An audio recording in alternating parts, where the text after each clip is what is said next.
There's a fascinating disconnect in how we think about botulism risk.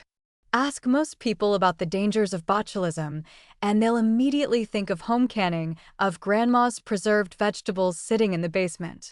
But the actual data tells a more nuanced story that should shift how we think about both home and commercial food preservation. Clostridium botulinum produces one of the deadliest toxins known to humanity, and yes, it thrives in the low-oxygen environment of canned foods. But here's what the numbers show. When you examine outbreak data from the past 30 years, home canning does appear more frequently in botulism cases, but commercial products aren't nearly as safe as we've been led to believe. The risk profiles are genuinely different, though. Home canning fails most often due to knowledge gaps. Someone doesn't process their green beans long enough, doesn't use a pressure canner for low-acid foods, doesn't understand that water bath canning can't kill botulism spores in vegetables or meat. These are preventable errors that happen because safe canning requires specific knowledge that isn't intuitive. You can't just wing it. Commercial facilities have professional equipment and trained staff, but they face different failure points. Equipment malfunction, contaminated ingredients introduced at scale, and occasionally, deliberate corner cutting when profit margins get squeezed. Here's what matters for making decisions. If you're canning at home, the highest risk products are low-acid vegetables, meat, and fish.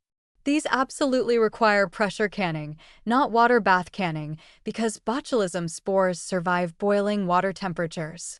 You need the higher heat that only pressurized steam provides. Commercial products generally have stronger safety records, but that doesn't mean failures don't happen. When they do, they often affect thousands of units because of production scale. The anaerobic environment creation differs by container type too. Glass jars, metal cans, and vacuum pouches all create the oxygen-free conditions botulism loves, but they fail in different ways. Glass lets you see if seals have failed. Metal cans can bulge when contamination produces gas. Vacuum pouches can inflate. Knowing what to look for matters enormously. What frustrates me about public perception is how it discourages valuable food preservation skills. Home canning, done correctly, is remarkably safe and reduces dependence on industrial food systems. The scientific protocols exist. Use tested recipes. Use a pressure canner for low-acid foods, follow processing times precisely, and test pH when you're uncertain. A simple pH meter can tell you if your pickles are actually acidic enough to be safe. But instead of teaching these protocols, we've created this stigma that home canning is dangerous, while commercial products are automatically safe. Neither assumption is accurate. Both require vigilance.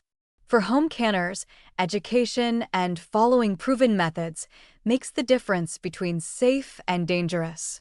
For commercial products, checking for package integrity, respecting expiration dates on low-acid canned goods, and knowing which manufacturers have good safety track records matters.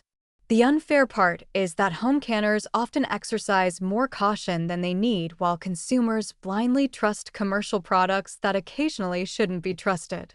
Balance and education beat blanket fear every time.